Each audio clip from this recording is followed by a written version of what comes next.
Hello students, welcome to our channel we and science. आज हम इस वीडियो में देखेंगे the past in the present का warming up question answer and English workshop को। हमने अपने लास्ट वीडियो में देखा था the past in the present के स्क्रिप्ट को। ठीक है, तो आइए देखते हैं warming up question number first है, we find the following script of a skit और play, rearrange this steps in the proper order and write them down in the form of A flow chart.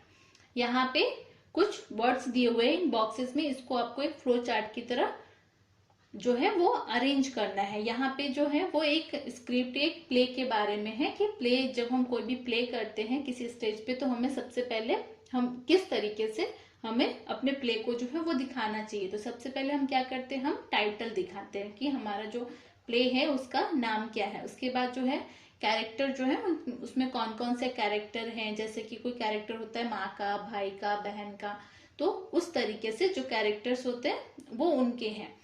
उसके बाद फिर क्या आता है, scene आता है और फिर सीन के डायलॉग्स आते हैं, है ना, वो आते हैं। उसके बाद फिर जो है हमारा वो क्लाइमेक्स होता है और फिर लास्ट में हमारा जो कर्टेन होता है, कर्टेन मतलब उसका एंड हो जाता है। तो इस तरीके से हम उसको अरेंज करते हैं। तो मैंने यहाँ पे आपके लिए अरेंज किया है, जैसे कि title, character, scene, dialogues, climax और फिर कर्टेन। ओके, उसके बाद क्वेश्चन नंबर 2 है, think of a play skit which you have seen enacted on the stage and which has impressed you, right the following detail about it. आपको एक play के बारे में सोचना है, बताना है जो जिसको आपने जो है किसी स्टेज पे देखा हो और वो जो नाटक है, वो जो प्ले है, वो आपको बहुत ही ज्यादा प्रभावित किया हो, आपको बहुत ज्यादा इम्प्रेस्ड किया हो। ठीक है, तो आपको उसके बारे में लिखना है। यहाँ पे कुछ पॉइंट्स दिए गए हैं, जैसे कि name of the play, important character, any famous actor और एक्ट्रेस, है ना। तो जो प्ले का जो है पहले उसका नाम देंगे, फिर उसमें जो इम्पोर्टेंट कैरेक्टर्स होते हैं उनको, उनके बारे में बताएंगे, और जो कोई मेन एक्टर या और एक्ट्रेस अगर होगा तो हम पहले उनके बारे में भी बताएंगे। फिर क्या है, थीम क्या होगी, किस थीम पे हम उसको बनाएंगे। फिर जो क्लाइमेक्स होगा वो क्या होगा, एंडिंग कैसे होगी, फिर जो लाइटिंग और उसके स्पेशल इफेक्ट्स जो है वो किस तरीके से होंगे, बैकग्राउंड में जो म्यूजिक है वो कैसा होगा, किस तरीके का साउंड हम जो है वो बैकग्राउंड से हम किस तरीके का साउंड देंगे, सेट कैसा होगा, कॉस्ट्यूम जो होगा जो वो पहनेंगे वो किस तरीके के कपड़े होंगे, किस कॉस्ट्यूम का जो है वो किस तरीके से बनाया जाएगा, उसके जैसे हम मेकअप भी उसी तरीके से करेंगे। जो हमारा थीम होगा, जो हमारा जो प्ले होगा उसके ऊपर। उसके बाद फिर जो एक्टर है, जो मेन लीड जो है वो किस तरीके से प्ले को प्रेजेंट करेगा स्टेज पे। इन सब के बारे में आपको खुद से सोच के एक प्ले के बारे में बताना है और ये सारे पॉइंट्स को यूज करना है। ठीक है, तो मैंने इसी तरीके से आपके लिए एक छोटा सा प्ले बनाए, इन्हीं सारे पॉइंट्स को यूज करके, important character, famous actor, actress जो है उन सबको यूज करके एक छोटा सा प्ले रेडी किया है। ये प्ले का जो नाम है वो है मैक्रेबेथ।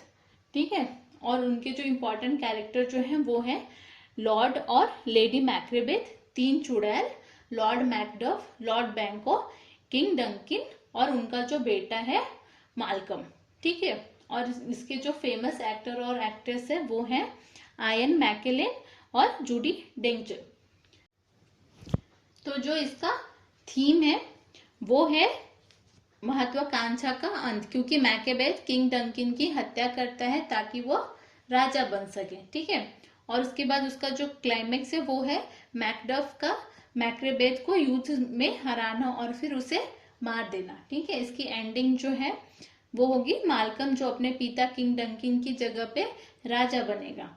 ओके, उसके बाद उसके जो लाइट और स्पेशल इफेक्ट्स जो है उसमें है कि मैकेबेथ जब चुड़ैलों से मिलता है तो धुंध और कोहरा हो जाएगा, बिजली चमकेगी।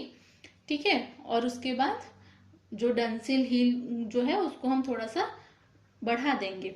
उसके बाद जो इसके बैकग्राउंड म्यूजिक और जो साउंड इफेक्ट है वो है कि जब आंधी के साथ गरज और बारिश, और फिर जब लड़ाइयाँ होंगी तो लड़ाइयों की आवाजें। ओके, तो इसी तरीके से हम, जैसे कॉस्ट्यूम है, मेकअप है, तो हम नाइन्थ सेंचुरी का जो है वो हम कॉस्ट्यूम और उस तरीके का मेकअप यूज करेंगे। साथ ही जो एक्टर है, जो मेन एक्टर है, वो खुद को मैक्रेबेथ समझेगा और खुद को उसी के कैरेक्टर में खुद को ढालेगा और फिर उसी तरीके से वो प्ले करेगा, जैसे कि वो खुद ही मैकबेथ हो। ठीक है, तो इसके जो ओपिनियन है वो ये है कि ये एक क्लासिक शेक्सपियर जो है उनका एक स्टोरी है, जो कि 500 साल पहले ये बनाई गई थी, और ये आज भी जो है वो लोगों को बहुत ही ज्यादा पसंद आती है। ठीक है, तो ये था आपका स्क्रिप्ट जो मैंने रेडी किया। आप चाहो तो खुद से भी एक कोई भी स्टोरी ले सकते हो जो आपने कभी देखा हो, तो आप इस तरीके से आप अपने स्टोरी को यहाँ पे अरेंज कर सकते हो और फिर आप इसको लिख सकते हो। ठीक है, अब हम देखते हैं question number 3। Present this points in the form of review and give it a suitable title. जो अभी हमने स्टोरी देखा, जो हमने प्ले देखा, उसको ही आपको एक पैराग्राफ, एक छोटा सा पैराग्राफ पॉइंट्स में लिखने हैं और इसका एक टाइटल देना है। तो मैंने यहाँ पे जो है वो एक टाइटल दिया है मैक्रोबेथ की महत्वाकांक्षा, उसका जो एम्बिशन है वो। ठीक है, तो ये बेसिकली जो स्टोरी है वो ये है कि मैक्रोबेथ एक जो महान शेक्सपियर द्वारा लिखा गया एक 500 साल पहले का एक स्टोरी है, जो आज भी लोगों को बहुत ज्यादा पसंद आती है। ये 9वीं सदी के स्कॉटलैंड में एक रियल ऐतिहासिक स्टोरी है, ऐतिहासिक घटना है, जिससे कि इसको बनाया गया है, वहां से इसको प्रेरणा लेकर के इसको बनाया गया है। इसके जो मुख्य पात्र हैं वो है लॉर्ड और लेडी मैक्रोबेथ, 3 चुड़ैले, लॉर्ड मैकडफ, लॉर्ड बैंको, किंग डंकिन और उनका जो बेटा है माल्कम। ठीक है, इस नाटक के लिए जो मंच है, जो स्टेज है, वो इस तरीके से रेडी किया गया है जैसे कि मीन्स एक्चुअल में वो वहां पे हो रहा हो। उन्होंने एक महल का जो थीम है वो यूज किया था, और उसके अंदर ही जो वहां पे जैसे आयन मैकेलेन और जो जूडी डेंच के जो भूमिका थी, जिन लोगों ने उनकी जो भूमिका निभाई थी, वो उन्होंने इस तरीके से निभाया था कि मानो ऐसा लग रहा था कि ये हमारे सामने एक्चुअल में वही लोग खड़े हैं और उनका ही वही लोग इस तरीके से लड़ रहे हैं, और उनकी जो लड़ाइयां हैं, जो युद्ध है, वो इस तरीके से उन्होंने सेट किया था कि ऐसा लग रहा था मानो रियल में ऐसा कहीं हो रहा हो और हम बैठ के देख रहे हैं। उन्होंने जो संगीत है, उनका जो सेट है, और उन्होंने जिस तरीके के साउंड इफेक्ट दिए थे वो भी बहुत ही ज्यादा अच्छे थे। वो सारे ऐसा लग रहा था कि रियल में ही ऐसा हो रहा होगा। ठीक है, तो इस नाटक का जो विषय है वो जो है निर्मम महत्वाकांक्षा जो है वो लास्ट में क्या होता है, वो गिरावट की ओर ले जाती है, जो जो हम सभी के लिए जो उससे रिलेटेबल है, वो हम सबके संबंधित है। नाटक का जो एंडिंग है, जो क्लाइमेक्स में जो लड़ाई हुई है, उसमें जहाँ पे मैक्रोबेथ का अंत मैकडफ के हाथों होता है, और लास्ट में क्या होता है कि जो सिंहासन है, जो राजा है, वो उनका वारिस जो है माल्कम, वो बन जाता है, और वो फिर अपने जो राज्य के जो लोग होते हैं उन सबसे प्रॉमिस करता है कि वो एक अच्छा राजा बन के दिखाएगा, वो सबको बहुत अच्छे से रखेगा। ठीक है, तो ये था उसका एक छोटा सा स्टोरी। अभी नेक्स्ट क्वेश्चन क्या है, prepare a power point presentation using 1 slide for each of the above points, present your review in a PPT format in the classroom. अभी जो स्टोरी मैंने आपको दिखाई, ये जो स्टोरी, आपको इसको सेम स्टोरी को आप चाहो तो पावर पॉइंट में सिंगल स्लाइड में आपको बनाना है और फिर इनको क्लासरूम में प्रेजेंट करना है। ठीक है, तो ये आप खुद से बनाएंगे और इसको खुद से प्रेजेंट करेंगे। नेक्स्ट है हमारा इंग्लिश वर्कशॉप। ठीक है, अब हम इसके इंग्लिश वर्कशॉप के क्वेश्चन आंसर देखते हैं। तो क्वेश्चन नंबर 1 जो है वो है, in the diagram below in cycle the various feature that make the script of a skit और play, list the other words and mention the form of writing of which it is a feature. यहाँ पे जो circle में जो words दिए हुए हैं, आप इनको यूज करके आपको एक लिस्ट बनाना है और बताना है कि ये सारे विशेषता जो है उनका एक एक करके क्या विशेषता है। ठीक है, तो यहाँ पे मैंने बताया कि lead line is a feature of A news reporters. Lead line जो है वो न्यूज रिपोर्ट करने का जो है उसका वो फीचर है। ठीक है, उसी तरीके से ये 4 पॉइंट्स है, लिस्ट ऑफ कैरेक्टर्स, स्टेज का नेम, और जो उसका जो प्रॉप यूज होता है वो, जो लाइव डायलॉग जो बोलते हैं वो, action, costume, specified are feature of a skit और प्ले। जो प्ले होता है उसका ये एक मेन चीज होते हैं कि किस तरीके से वो डायलॉग्स बोलेंगे, क्या उनके एक्शन होंगे, स्टेज का जो है वो नाम कैसा होगा, कैरेक्टर्स कैसे कैसे होंगे, इन सब के बारे में। तो ये मैंने यहाँ पे 4 पॉइंट्स बनाए हैं, ठीक है। तो अब हम देखते हैं क्वेश्चन नंबर 2। क्वेश्चन नंबर 2 है, choose the proper alternative to complete the following. ये सारे जो 1 2 3 4 जो दिए हैं, इन सब के यहाँ पे ऑप्शंस दिए, इनमें से करेक्ट ऑप्शन जो है वो आपको चूज करना है, ठीक है। जैसे कि फर्स्ट है, the skit covers a period of about blank in the past. Neel के जो पूर्वजों की जो वंशावली थी, उसके जो पात्र नाटक थे वो कितने साल पुराने थे, तो वो 5000 ईयर्स पुराना था, ठीक है। उनका जो अवधि था वो लगभग 5000 साल पुराने का जो लिया गया था, उनका जो स्किट है वो लिया गया था। उसी तरीके से सेकंड जो है वो नील की जो पूर्वजों की जो लिस्ट थी, वो कितने पुराने पूर्वज थे, तो उन्होंने 7 पूर्वजों का लिया था। उनके जो पुराने दादाजी, फिर जो है डबल ग्रैंड ग्रैंड ग्रैंड दादाजी, फिर उसके बाद ट्रिपल ग्रैंड ग्रैंड ग्रैंड दादाजी था, तो उस तरीके से वो 7 था, ठीक है। उसके बाद फिर जो थर्ड है वो है क्या, कि सभी लड़कों को जो है वो किस काम से नफरत थी, कौन सा काम वो नहीं करना चाहते थे। तो वो हमने देखा था कि वो क्या नहीं करना चाहते थे, वो अपना बेड नहीं बनाना चाहते थे, ठीक है। बाकी उन्होंने इस घर के सारे काम कर चुके होते हैं, बस वो अपना बेड नहीं बनाना चाहता, उनको वो बेड बनाना पसंद नहीं है, ठीक है। उसी तरीके से जो 4 है वो है कि the skit conveys that doing your daily course at home. आपका जो घर का जो दैनिक काम है वो उनको रोज करना चाहिए, उसके लिए उनको रोज कहा जाता है। तो इसका जो आंसर है वो है डी, जिम्मेदारी की भावना को विकसित करता है ना, कि वो उनको हर रोज जो है वो अपना काम करना चाहिए, ठीक है। उसी तरीके से क्वेश्चन नंबर 3 है, फिल इन द टेबल। ये सारे जो ग्रीन है वो सारे ब्लैंक थे, मैंने इनको फिल किया है आपके लिए।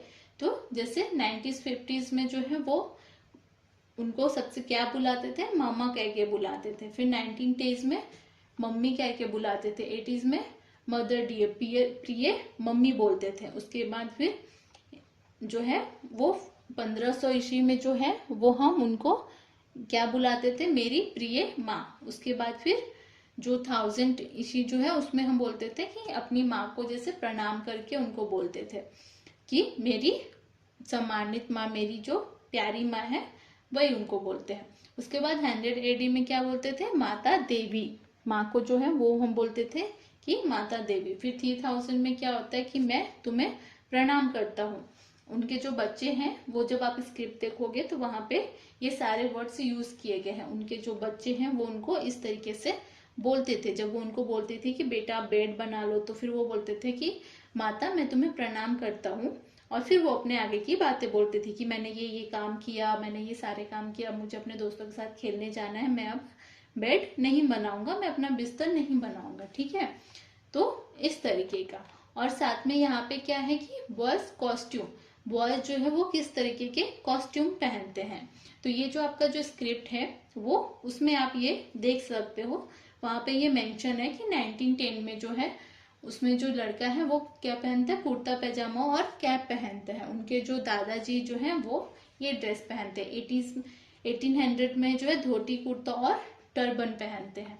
इसी तरीके से उनके कॉस्ट्यूम भी है। उसके बाद जो लेडी होती हैं, जो उनकी माँ होती है, उनके कॉस्ट्यूम क्या क्या होते हैं। 1950s में वो सिल्क साड़ी पहनती है, 1910 में वो 9 यार्ड साड़ी पहनती है, नोज रिंग्स पहनती है। उसी तरीके से बाकी सबके दिए हुए हैं। उनके बाद उनका जो डेली कोस्ट जो है, जो डेली का काम होता है, वो क्या क्या उन्होंने किया कर लिया होता है, जो वो अपनी माँ को बताते हैं कि माँ मैंने ये काम खत्म कर लिया है। तो ये वो सारे काम लिखे हुए हैं कि उन्होंने जो जो काम खत्म कर लिया, उन्होंने अपनी माँ को जो बताया, ये वो दिया हुआ है। उसके बाद जो गेम्स जो है उनके बारे में है कि वो कौन सा गेम उस वक्त वो अपनी माँ को बोलते हैं ना कि मैं अपने दोस्तों के साथ रिवर साइड गेम्स खेलने जा रहा हूँ, या तो फिर मैं जो है अलग अलग टाइप के जो गेम्स जो यहाँ पे वो खेलने जाते हैं उनके बारे में, जैसे बाग चाल है, तो वो उस तरीके के गेम्स के बारे में बताते हैं कि मैं ये गेम खेलने जा रहा हूँ, मुझे ये गेम खेलने अपने दोस्तों के साथ जाना, आप मुझे जाने दीजिए, मैं अपना बिस्तर नहीं बनाऊंगा, है ना।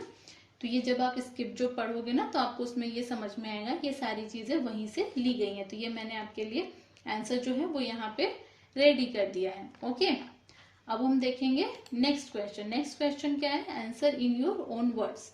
आपको खुद से इसके आंसर देने हैं, ठीक है। जैसे कि ए क्या है, what excuse did Neil give to avoid cleaning his room.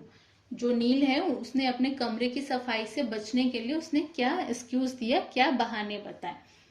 तो नील जो है वो काम से बचने के लिए उसने बहाना दिया कि उसने 2 दिन पहले ही अपना कमरा जो है वो साफ किया था, और ये भी कहा कि वो वैसे भी दोपहर के खाने के बाद सोने ही जाएगा, तो फिर बिस्तर बिखर जाएगा, तो उसे क्या जरूरत है इस बिस्तर को फिर से बनाने की।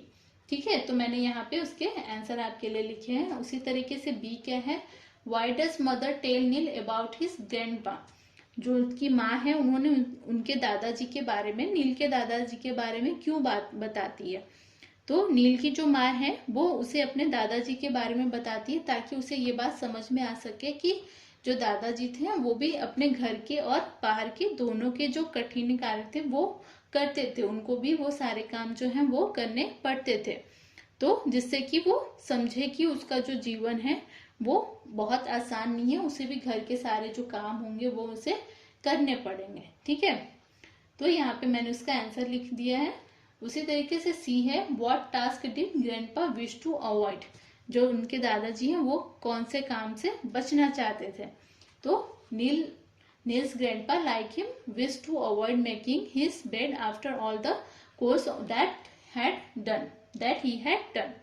तो उनके दादाजी जो हैं वो भी बिस्तर बनाने से बचना चाहते थे, बाकी के घर के जो सारे काम होते हैं वो खत्म कर चुके होते हैं, है ना, बस वो बिस्तर नहीं बनाना चाहते थे।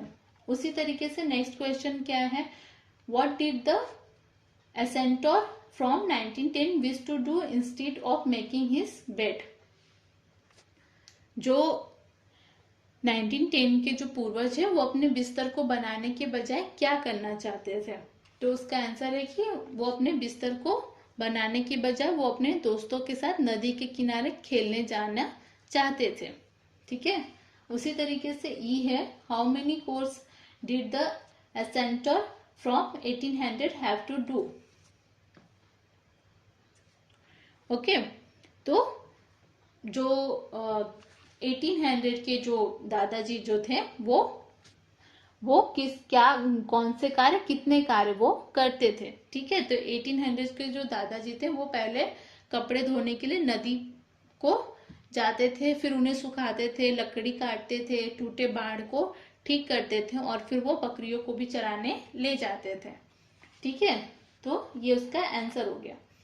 उसी की तरह है, how is the boy from 1500 dressed.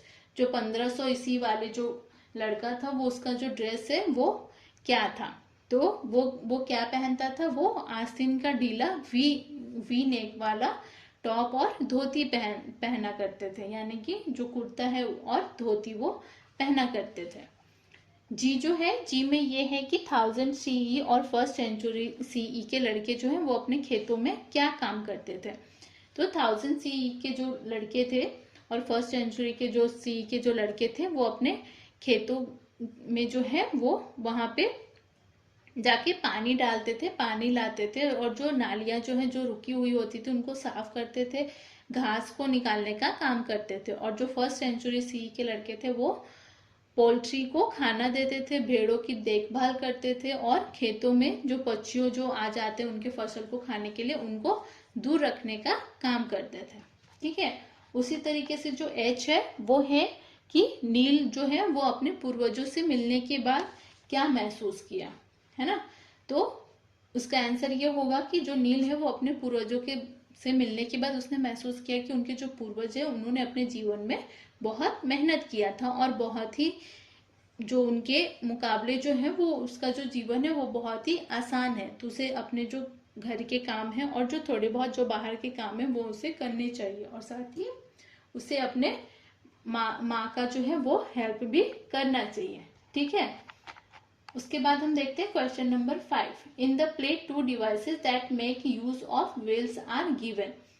ठीक है, जो 2 डिवाइसेस जो दिए हैं, जो 2 उपकरण दिए हैं उनका यूज बताना है। जैसे कि पहला क्या था, साइकिल, और दूसरा जो है पीसने वाला पत्थर। ठीक है, ग्राइंडिंग स्टोन्स।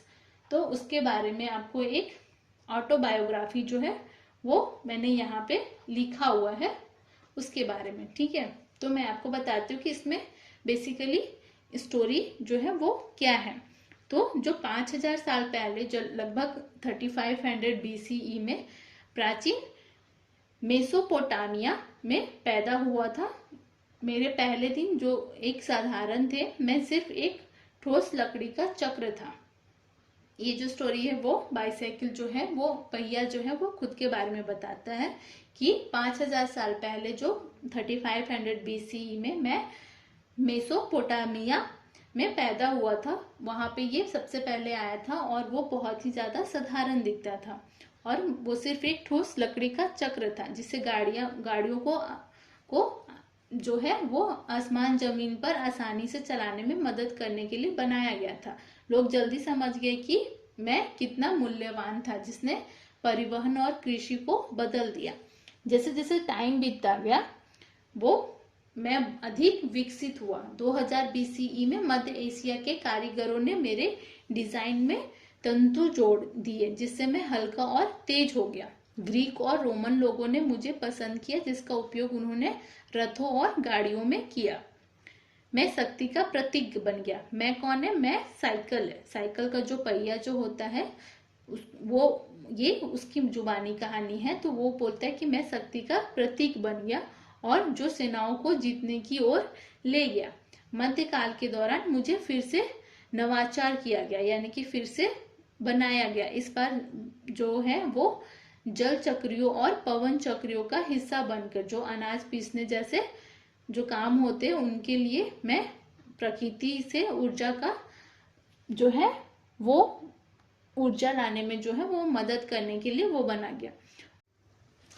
उसके बाद क्या है, उसके बाद जो है वो बहुत ही ज्यादा अच्छा बनते गया और फिर उसने भाप चलाने वाली गाड़ियां, ऑटोमोबाइल के रबर के टायरों में धातु के रिम्स के रूप में भी उसको डेवलप किया गया। उसके बाद फिर थोड़े टाइम के बाद उसकी जो आवश्यकता है, जो उसकी नीड है, वो फैक्ट्रियों, शहरों और उसके आसपास भी जो है उसकी जरूरत बढ़ने लगी। और आज के टाइम पे मैं हर जगह हूँ, जैसे साइकिलों में, कारों में, विमानों में और यहाँ तक कि अंतरिक्ष यानों में भी। एक साधारण लकड़ी के चक्र से लेकर एक जटिल इंजीनियरिंग चमत्कार तक मेरी जो यात्रा है वो लंबी है। किसकी यात्रा लंबी है? साइकिल की। ठीक है, साइकिल के जो पहिए हैं उसकी। तो लेकिन मैं अभी भी घूम रहा हूँ, दुनिया को आगे बढ़ा रहा हूँ और इसलिए मेरी कहानी जारी है, हमेशा घूमते हुए एक क्रांतिकारी के साथ इतिहास को आकार देते हुए। मैं जो हूँ वो आज भी आप सबके लिए बहुत ही ज्यादा उपयोगी हूँ। ठीक है, तो ये जो कहानी थी वो साइकिल के पहिए ने जो है उसने बताई कि वो किस तरीके से बढ़ते गया, आगे बढ़ते गया और लोगों की जो है वो मदद करते गया। और आज भी लोग उसके बिना जो है वो बाइक नहीं चला सकते। जो कार होते उसमें भी उसके पहिए यूज होते। तो कैसे वो लकड़ी से लेकर के यहाँ तक का जो सफर है उसने वो तय किया है। ठीक है, अब हम देखते हैं question number 6। Imagine that the ancestor from 1910 AD visits Neil in his dream.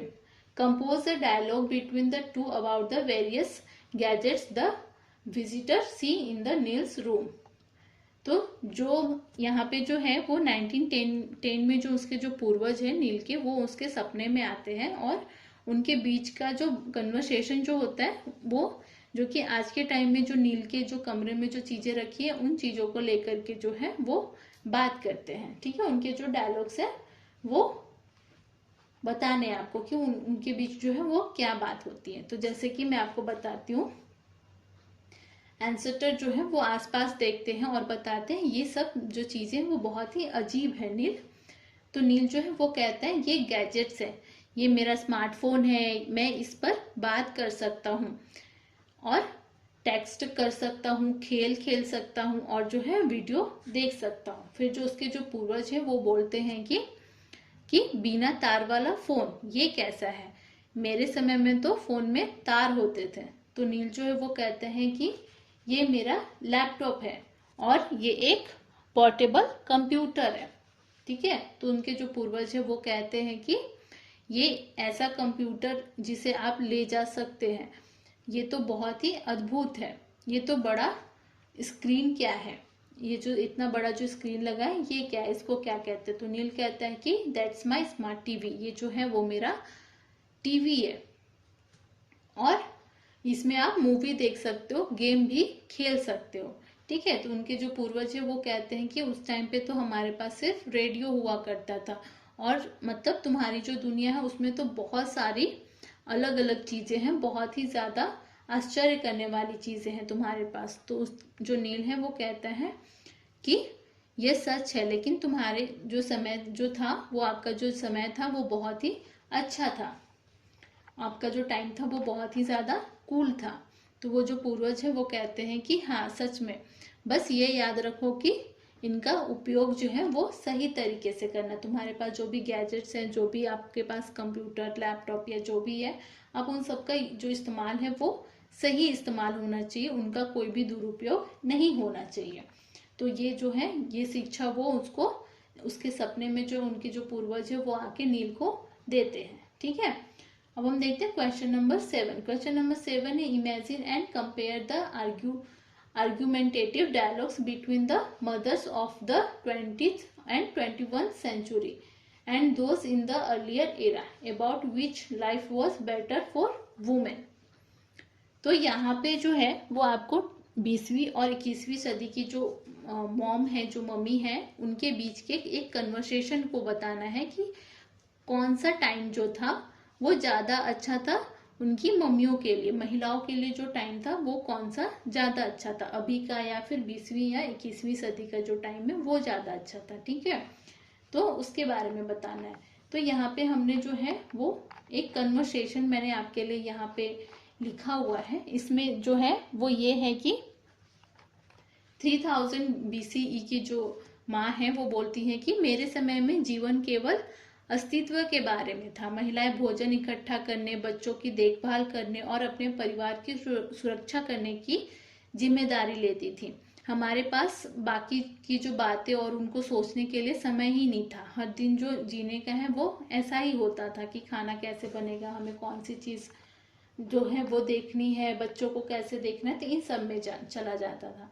जो तो उसके बाद फिर जो 1800s की जो माँ है वो बोलती है कि ये कठिन लगता है, मेरे समय में तो चीजें अधिक व्यवस्थित थी, हम घर में मेहनत करते थे लेकिन हमारे पास एक निर्धारित दिनचर्या था, एक जो है हमारा डेली रूटीन था, खाना पकाना, साफ करना, बच्चों को पालना और उसके बाद जो मेल जो होते हैं, जो जेंट्स जो होते हैं उनको घर से बाहर काम पे भेजने के लिए उनको उनको घर से बाहर भेजना, तो ये भी हमारे टाइम में जो था वो आसान नहीं था। लेकिन हमें इससे एक उद्देश्य मिला कि हमें डेली जो है हमारा जो जो काम है वो हमारा फिक्स होता था, हम डेली वही काम करते थे।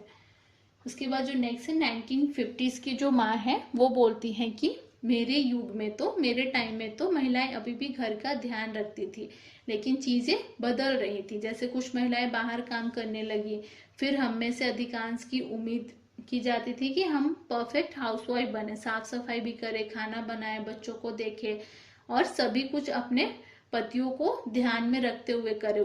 जो जो जो हस्बैंड्स होते हैं उनकी जो सारी चीजें होती है उनका भी हम ध्यान रखें।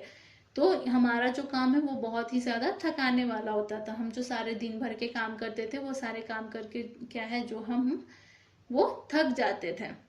तो लेकिन हमें क्या है कि इससे भी हमें बहुत अच्छा फील होता था, हमें ये सारे काम करने में भी गर्व महसूस होता था। ठीक है, उसके बाद नेक्स्ट जो है वो है मॉडर्न माँ, जो आज के टाइम की जो माँ होती है वो बताती है कि मैं बिना मदद के ऐसा सब करने की कल्पना नहीं कर सकती। आज हमारे पास तो नौकरे हैं, जो नौकर होते हैं वो हैं, हमारे पास जो है डे केयर है, आधुनिक उपकरण है और यहाँ तक कि जो तकनीक भी है जो हमें सब कुछ आसानी से दिला देती है, हमारे लिए जो है वो सब कुछ रेडी कर देती है। महिलाएं जो है वो डॉक्टर, इंजीनियर, यहाँ तक कि जो है वो सीईओ भी बन सकती हैं।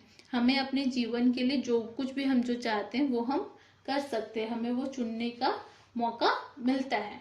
ठीक है, उसके बाद क्या है, जो माँ है जो 3000 BCE की है वो कहती है कि कि चुनने का मौका मेरे समय में तो कोई विकल्प ही नहीं था। अगर तुम काम नहीं करती तो तुम्हारा परिवार जीवित नहीं रहता। महिलाओं का अपने जीवन में कोई अधिकार नहीं होता। जैसे कि उनके टाइम में क्या था कि उनको काम करना ही पड़ता था, उनके पास ऑप्शन नहीं था कि आप करना चाहते हो या नहीं। ठीक है, ऐसा क्योंकि उनको अपना परिवार जो है वो चलाना था। उसके बाद जो मदर है वो 1800 की जो माँ है वो कहती हैं कि मैं इसे समझती हूँ। मेरे समय में क्या था, हमारे पास बिल्कुल ही बहुत कम ऑप्शंस थे। हम जो जो माताएं हैं वो मतदान भी नहीं कर सकते थे, हम जो है वो वोट भी नहीं दे सकते थे, संपत्ति का जो मालिक जो है वो भी नहीं बन सकते थे। जैसे कि हम ऐसा कुछ भी नहीं कर सकते थे। हमारे जो लड़के हैं वो स्कूल नहीं जा सकते थे, और हमसे उम्मीद ये होती थी कि हम उनका नियमों के साथ पालन करें और उन्हें जो भी चीज़ें चाहिए होती थी, जो भी उनकी नीड होती थी, वो हम उनको घर पे ही सिखाएं, उनको घर पे ही रख के बताएं। ठीक है। उसके बाद जो 1950s की जो मदर थी वो बोलती हैं कि हमारे लिए चीजें जो हैं वो तुम्हारे मुकाबले बेहतर थी, लेकिन हम अभी भी पारंपरिक भूमिकाओं में सीमित है। हम अपने लिए काम करने का जो विचार जो होता है समाज द्वारा वो नहीं नकारा जाता है। मतलब कि हम अभी भी घर से बाहर जाके काम नहीं कर सकते। ये हमारे जो समाज है, जो जहाँ हम रहते हैं, हमारी जो सोसाइटी है, वो हमको इसके लिए मना करती है। तो जो मॉडर्न माँ है, जो आधुनिक माँ है, वो बोलती है कि अब तो सब कुछ बहुत ही ज्यादा अलग है। महिलाओं के पास जो है वो अपना उनका अधिकार है, उनको फ्रीडम है कि वो अपने लिए जो है वो शिक्षा प्राप्त कर सकते हैं, वो अपने लिए काम कर सकते हैं, और चाहे तो वो अपना फैमिली भी बना सकते हैं। तो ये सब कुछ संतुलन बनना जो है वो बहुत जरूरी है कि सबको सेम तरीके से जो है उनका अधिकार जो है, उनको जो फ्रीडम है वो दिया जा सके। लेकिन हमें यह तय करने का अधिक बहुत ज्यादा फ्रीडम नहीं है कि हमको कैसे जीना है। ठीक है। तो जो 3000 BCE की माँ है वो कहती है कि विकल्प होना ही बहुत बड़ी बात है, लेकिन इतने सारे विकल्पों के साथ जो है तुम्हें ओवरवेल्म्ड नहीं महसूस करती, कि तुम्हें जो है वो इतने सारे ऑप्शंस मिलने के बाद भी तुम इतना ज्यादा खुश नहीं हो। तो जो मॉडर्न माँ जो है वो कहती है कि कभी कभी, हाँ कभी कभी हमें ऐसा लगता है कि हम बहुत ही ज्यादा खुश नसीब है, क्योंकि सब कुछ संभालना एक बहुत ही बड़ा चुनौती का काम है। लेकिन जो फ्रीडम है वो अक्सर हमें इस लायक भी बना देती है कि हम हर प्रॉब्लम्स को खुद ही सॉल्व कर सके। और मुझे अपने जो लाइफ है, जो मेरी लाइफ है, मैं उसके बारे में अपना निर्णय खुद ले सकती हूँ, मैं अपने डिसीजन जो है वो खुद ले सकती हूँ। तो मुझे इस बात का कभी कभी जो है वो गर्व होता है। उसके बाद जो 1800 की जो माँ है वो कहती है कि ये तुम्हारे लिए एक गिफ्ट है जो हमें नहीं मिला, कि तुम्हें तुम्हारी लाइफ पे जो है वो कंट्रोल है, तुम जैसे चाहो अपने लाइफ में रह सकते हो। उसके बाद 1950s की जो माँ है वो बोलती हैं कि हाँ ये सच है, आज की जो जो महिलाओं हैं उनके पास तो हमसे भी कई ज्यादा अधिकार है, लेकिन इन सारे भूमिकाओं को करने में उनको जो बैलेंस जो बनाना होता है वो बहुत मुश्किल होता है। वो घर का काम, बाहर का काम, हर काम को करने में जो बैलेंस जो चाहिए होता है वो उनको करने में बहुत मुश्किल आती है। तो जो मॉडर्न माँ है वो कहती है कि ये एक तरीका, यहाँ पे एक तरीका होता है अपने जो संतुलन है उसको बनाए रखने के लिए। हम अभी भी सीख रहे हैं कि सब कुछ कैसे मैनेज कर सके, और ये हमारे लिए बहुत ज़रूरी है, क्योंकि हमारे आसपास का जो लाइफस्टाइल है वो ऐसा ही है, उनको ऐसा रखना पड़ता है। जो 3000 BCE की जो माँ है वो बोलती है कि मैं मानती हूँ कि ये सब कुछ होना चाहिए, चाहे ये जीवन के लिए हो, खुद के लिए हो, या परिवार के लिए हो, या फिर अपने काम के लिए हो। हमें हमेशा जो महिलाएं हैं उनको हमेशा कुछ ना कुछ काम करते रहना चाहिए। तो 1950s की जो माँ है वो बोलती है कि हाँ बिल्कुल, हर युग में जो है वो हर किसी के पास अपना अपना एक चुनौती होता है, हर किसी की अपनी अपनी एक प्रॉब्लम होती है, और हमें हमेशा जो है वो एक दूसरे को समर्थन करना चाहिए।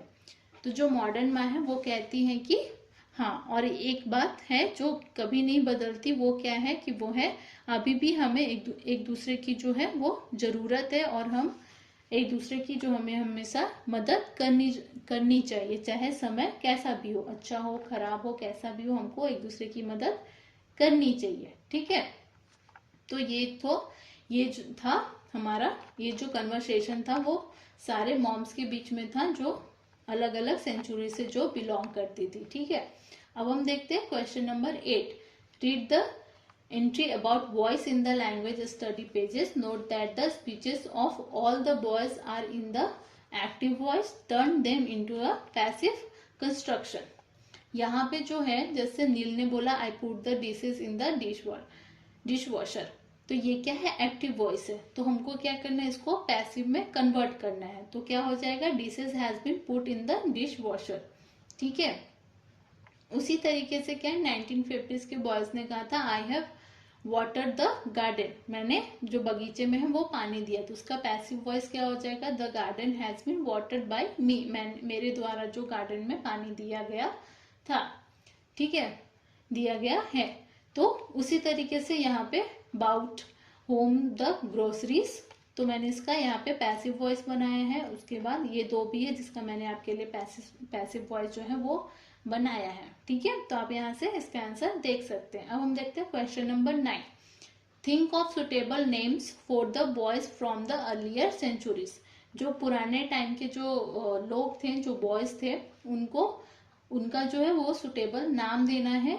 आप कोई भी नाम दे सकते हो। 1950s में किस तरीके का नाम हो सकता था, लोगों का कैसा नाम होता है, आप उस तरीके का देख के यहाँ पे नाम लिख सकते हो। तो मैंने यहाँ पे सारे सेंचुरीज लिखे और उनके जो नाम है वो सुटेबल नाम जो है वो मैंने यहाँ पे लिखा हुआ है। आप अपने मन से भी कोई दूसरा नाम भी यूज कर सकते हो। ठीक है, उसके बाद क्या है, question number 10। Form group of 5 to 8, translate the play into your mother tongue or Hindi as a group activity. तो ये जो है वो आपको जो सेम जो स्क्रिप्ट है, जो आपका इस चैप्टर में the past in the present में जो स्क्रिप्ट है उसको आपको आपकी मदर टंग में ट्रांसलेट करना है। जैसे अगर आपको हिंदी आती है तो उसमें, या फिर आप अलग अलग लैंग्वेज में भी जो भी आपके लिए कंफर्टेबल हो, जो भी आपके जो क्लासरूम में है उसमें जो आपको बताया जाता है आप उस हिसाब से कर सकते हो। ठीक है, क्वेश्चन नंबर 11 जो है ये एक पोयम है, एक स्टोरी है, इसको आपको भी खुद से करना है, आप इसको खुद से पढ़ोगे। ओके, तो स्टूडेंट्स आज हमने इस वीडियो में देखा the past in the present का वार्मिंग अप क्वेश्चन आंसर, और साथ ही हमने कंप्लीट किया इंग्लिश वर्कशॉप को। तो हमारे ये जो यूनिट 2 है वो खत्म हो चुका है। अब हम नेक्स्ट करेंगे यूनिट 3 को। ठीक है, तो स्टूडेंट्स अगर आप हमारे चैनल पे नए हैं तो हमारे चैनल को सब्सक्राइब जरूर करें।